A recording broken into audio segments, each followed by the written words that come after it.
Alrighty guys, so for this video I compiled a list of people that I believe to be some of the most underrated fighters in each of the UFC men's divisions. I tried to pick fighters that are either like towards the end of the rankings, you know, like spots 10 to 15, people that are unranked. Some of these people on the list too are going to be like top ranked in their division, but I just try to compile a list of people that I believe to be like, you know, outside of like your hardcore fans, you're not going to recognize a lot of these names. Now I do want to give it like a quick disclaimer though, before we get into this is going to be like 100% subjective to me. This is just how I see things, and with like some of the divisions, like, you know, outside of your top 15, that's like most of the relevant people. There's so many people that are unranked, and a lot of fighters in the UFC, so I definitely may have missed people or forgot about some people in any of these divisions. So if there is people that I did miss or people that you guys feel like should be flip-flop or whatever, let me know in the comment section below, because this is going to be like an open debate. And like I said, this is 100% subjective to me, so I could completely see things differently than you guys see them, and you guys might even bring up a good point that might make me think differently. So if you guys do see anything different, let me know in the comment section below. But without further ado, I'm going to go ahead and get to number one on our list, starting off with the flyweight division.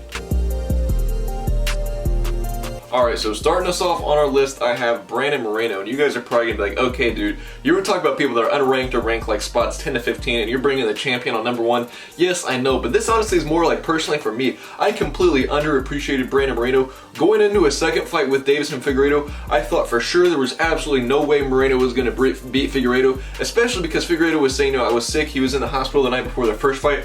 I thought for sure Figueiredo was coming in healthy. There was absolutely no way that Moreno stood any chance with Figueiredo, especially on the ground, on the feet. It didn't matter. I thought Figueiredo had the edge everywhere the fight went, and in fact, watching that fight, it seemed to be the exact opposite. It was actually the other way around. It seemed like actually Moreno had the edge both on the feet and on the ground. And I mean, to be honest, he doesn't do anything like super crazy that sticks out to me, but fundamentally, the dude is super technically sound. Like his jab, he dropped Figueiredo with his jab. His jab is phenomenal. He did a good job of keeping Figueiredo at range, just jabbing him up, even on the ground. Scrambles, you're not going to beat Brandon Moreno in a scramble. Like, he's so flipping good, he's so fast, and he's good at, he just knows, like, he has the positional awareness in his head, and it looked like actually he had the skill advantage on the ground. Like, he was just slicing through Figueiredo's jiu-jitsu like it was nothing, and I thought somebody like Figueiredo, who was slicing through someone like Joe Benavidez' jiu-jitsu, was absolutely working Benavidez on the ground. I thought for sure that Figueiredo would have the edge, and I know it's kind of weird bringing on the champ in this, but I feel like in the flyweight division, there's nobody that really sticks out to me like, wow, this dude's going to be a really good prospect. But if there is somebody that is definitely underappreciated, underrated, it has to be Brandon Moreno. I mean, somebody that was the last pick in the Ultimate Fighter, was cut from the UFC, comes back in undefeated in the UFC, and now is the champion. I think his story is great, and in my opinion, even though he is the champion, he's definitely the most underrated and underappreciated fighter in the UFC flyweight division. So moving in at number 2 on our list for the bantamweight division, I have Kyler Phillips. And if you guys have not checked out Kyler Phillips already, you guys definitely need to check him out. Actually, he has a fight this month on July 24th against Raulian Paiva. Paiva is making his bantamweight debut, and Phillips is actually coming off his win against Song Yadong, where he looked phenomenal.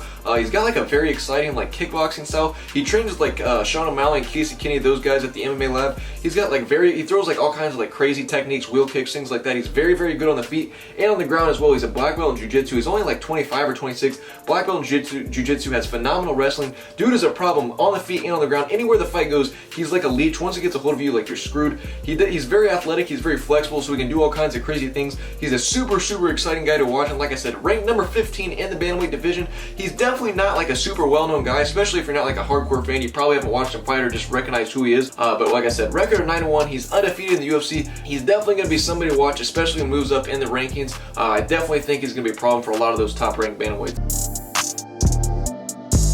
Number 3 on the list for the featherweights, I have Movsar Evloev. Now, Evloev is actually starting to get a little bit of recognition and appreciation for how good of a fighter he actually is. I believe like ESPN MMA or MMA Junkie, one of the MMA news outlets was giving him some award for like a halfway through the year awards. It was like best male breakthrough fighter, best male fighter. I don't know who it came from or what the award was, but he's getting an award and people are starting to appreciate and realize how good of a fighter he is. So that makes me feel better about putting him on this list. But he's 15-0, he's 5-0 in the UFC, and he's built up a pretty solid resume in the UFC in his time in the UFC. He's beat people like Sungwoo Choi, Mike Grundy, Nick Lentz, and his last fight out, he's coming off a pretty dominant and solid win against Hakeem Dawodu. And Dawodu, to me personally, is someone who I held to a pretty high standard. I thought he was a pretty underrated dude and somebody that would probably be a problem in that featherweight division. And I would say for like 80 to 90% of the fight, Evloev was actually dominating like a good chunk of that fight. Like, he looked phenomenal. Like a lot of those Russian dudes are. He has phenomenal grappling. Like, once he gets a hold of you, you're pretty much screwed. He just puts the pressure on you. If you get back up to your feet, he's going to take you back down with a mat return. He's just going to keep the pressure on you. he's gonna pretty much just do that the whole entire time until he breaks you. He's definitely, I mean, even on the feet too, he's not like super proficient on the feet. Like, he's not like a Kyler Phillips where he's got like phenomenal stand-up or phenomenal kickboxing or anything like that, but he's definitely good enough to hold his own. He's definitely not a Ben Askren, kind of like a Habib, I guess, where like it's like deceptively good. Like, he's good enough to hold his own, to get you to the ground, and where on the ground he definitely shines. And I think now that he's cracked into the top 15 and beating someone like Dawodu, like I said, it'll be interesting to see how he matches up against a lot of top-ranked featherweights moving forward. I definitely believe he's somebody that can crack into that top 10, maybe in that top 5, and definitely be a problem for some of the ranked featherweights. Moving in next on our list for the lightweights, my underrated guy, my dark horse, I have Brad Riddell, the City Kickboxing product, and actually coming off a pretty phenomenal fight in his last fight out, a very good win against a very tough dude, Drew Dober, somebody who I probably could have put on this list as a dark horse, a underrated guy. And in that fight, honestly, I had Drew Dober. I thought Drew Dober was actually going to beat Riddell. I just thought that Dober would be better in the pocket. He has a little bit more power, and he seems to be a little bit tighter and get those shots there faster. But actually, Riddell proved me wrong. He was better both on the ground and on the feet. And I think out of a lot of those City Kickboxing guys, Riddell probably has the best wrestling, and on top of that, having like very phenomenal stand-up and kickboxing. Like, once he got his timing and range down, it was pretty much all Riddell. It was like a very back and forth fight, and then it seemed like there was starting to get to be a point where the punches and everything was starting to add up, and the accumulation of things was starting to maybe break Dober, and it seemed to be that's where Riddell was starting to shine, and then he just started taking over from there, and he was actually dropping Dober a bunch. It was a very exciting fight. If you guys have not watched it, I would definitely recommend you guys go ahead and check that out. It was fight of the night. It was like one of those fights, you know, where somebody gets dropped, they're going at it, he gets back up, you know, they're exchanging again, then the other dude gets dropped. It was just like a back and forth fight, but it seemed to be like towards the end, once things started adding up, it seemed to be that Riddell was the one coming out on top, and he's a super exciting dude to watch. And like I said, for being a City Kickboxing product, you expect him to have very good striking, but he has some pretty phenomenal wrestling on top of that. He has a record of 10-1, and now he's cracked into the division's top 15. It'll be very interesting to see how he performs against a lot of those top-ranked guys, because again, Dober was somebody that I consider to be a dark horse. Riddell passed that test with flying colors, so it'll be pretty interesting to see who he fights next now he performs. And next on my list, moving on to the welterweights, my underrated, my dark horse guy, I have Vicente Luque, and I am somebody that has been super high on Vicente Luque for a very long time. Like, if you go through his resume, you look at the people that have beat him in the UFC, he's lost to some pretty respectable people. Like, the only people that beat him are like Leon Edwards, Stephen Thompson, and not a lot of people are beating those guys. Then you go through and look at the people he's beat in the UFC. I do believe at one point in time he was on like a 6 or 7 fight win streak. He's beat people like Brian Barberina, Mike Perry, Nico Price. His last fight out, he beat Tyron Woodley. He's beat Bilal Muhammad. He's beat some very tough dudes. He's ranked like number 5, number 6. Now, I'm not sure exactly what he's ranked right now in the welterweight division. He's definitely in the top 10, and I think, you know, maybe another win or two could potentially put him in the picture for a title shot. He's got a very tough fight ahead of him against Michael Chiesa. It'll be very interesting to see how he matches up against somebody like Chiesa. I think Vicente is super well-rounded, both on the feet and on the ground. He's super, like, technically sharp. Fundamentally, he's very sound. It's very hard to catch him, like, slipping, especially on the feet, because, like I said, mechanically, he's super tight, he's super sharp. On the ground, he's super solid, too. He's very deadly. He's got very good jiu-jitsu. He's got a very tough fight ahead of him, and I think it'll be very interesting to see. I personally am very high on Luque. I think he's somebody that's definitely going to be in the title picture here coming up. Now, I don't know if he's going to actually end up being a champion one day, just because it seems to be that he has had problems with people that are, you know, at the brink of being like gatekeepers, you know, people that are like really close to being champions, but you never know if they're actually going to break through and be champion. I don't know if Stephen Thompson's ever going to break that point. It'll be interesting to see if Edwards can actually break through to actually being a champion, but it seems like when Luque fights, like, you know, like top-ranked dudes, that's when he starts to struggle. He has beat a lot of other people though. Like, even before he got in the UFC, he knocked out Thiago Santos in some other promotion when he was fighting at middleweight, which is pretty impressive because Thiago Santos is a big dude. He was the dude that went 5 rounds with John Jones on 2 blown out knees. Very tough dude. He's got a lot of knockout power, and for someone like Luque to have a knockout over Thiago Santos on your record, that's pretty solid. That's why I got Vicente Luque on this list. Moving on to the middleweights. For my dark horse for the middleweights, or I guess in this case not a horse but a gorilla, I have Darren Till. Now, Darren Till, for whatever reason, I'm very big on Darren Till, but he seems to be like one of those guys that are just popular for people to hate on. I feel like a lot of people like to give him crap because, you know, he's lost 3 of his last 4 fights, but if you look at the people he's lost to, he lost to Tyron Woodley when Tyron Woodley was at his peak, you know, when he was a champion.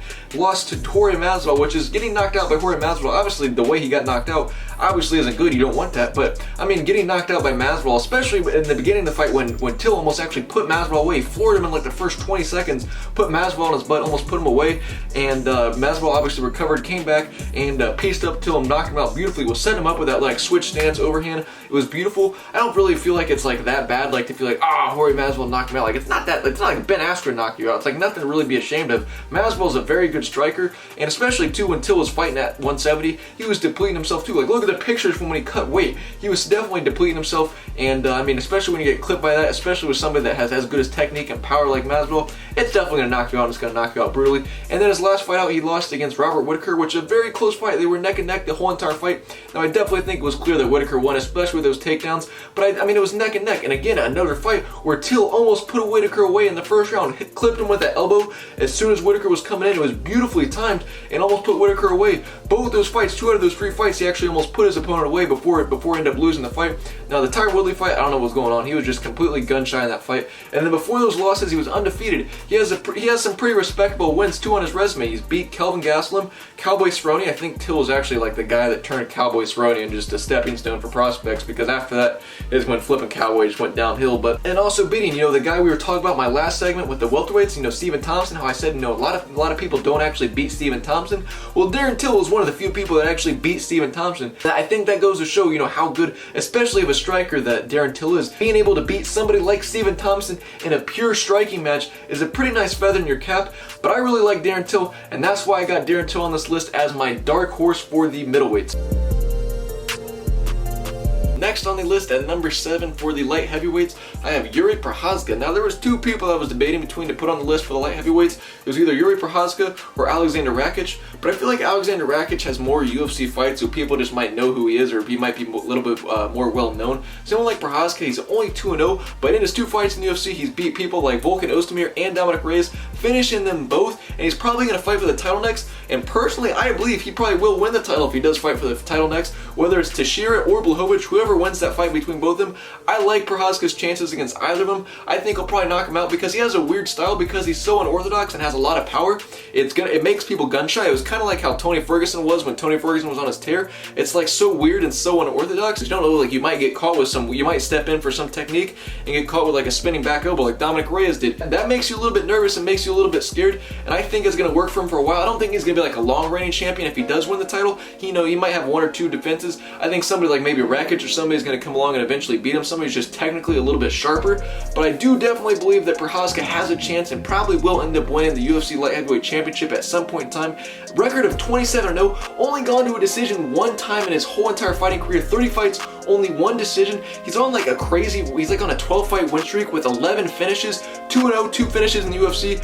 He's a very, very scary dude, a very exciting guy to watch, and you guys have not watched him already, go ahead and check out his last fight. I'll get both of his knockouts in the UFC, whether it's the Ozdemir or the Reyes knockout. Watch them both, they're both phenomenal. Go ahead and watch his highlight reel. He's fought some pretty respectable people even before going to the UFC, like CB Dalloway. Definitely somebody that's very exciting to watch, and definitely somebody to look forward to. Someone that I believe is potentially the next UFC Light Heavyweight Champion. Moving on next to the heavyweights.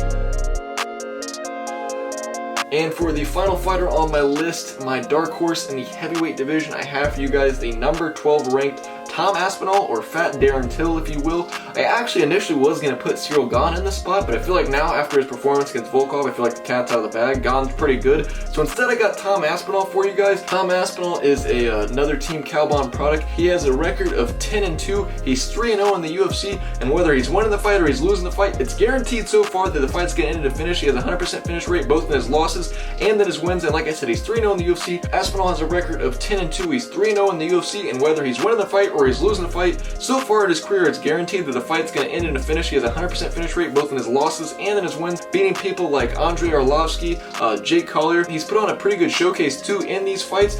He showed both on the feet. He's got pretty good stand-up and pretty solid power, and when he goes to the ground as well, he can submit you on the ground. And he's weird too, because he's like one of those heavyweights that it's like super fast and moves really well, has really good footwork. Kind of reminds me of like a Travis Brown. Like, he looks like the way he moves, it almost should be like a welterweight or a middleweight, but he's fighting at heavyweight. He's a big dude that can just move like that. He's athletic, he's fast, and he looks to be pretty skilled, pretty well rounded. Obviously though, I feel like the heavyweight division is kind of a poop shoot in terms of like the depth and how good people are. Like, there's some people in the rankings they're kind of shaky. It'll be interesting to see though how he performs when he actually starts fighting up in like the top 10, maybe in the top 5. I definitely believe he's going to be somebody that poses a lot of problems for those top ranked heavyweights. Given his size, given how well rounded he is, and his overall skill set, I think he's going to be a problem. I really like Tom Aspinall. He's fun to watch, and like I said, another dude that likes to put people away like Yuri Prochazka, has a very good finish rate, Very exciting guy to watch. That's who I have for my final fighter on the list. Hope you guys did enjoy this video. Obviously with a video like this, you guys may or may not disagree with me. If you guys have any different opinions, I want to hear them in the comment section below. Obviously like some fighters like Leon Edwards, I wasn't going to put Edwards in because I feel like Edwards is starting to get his recognition,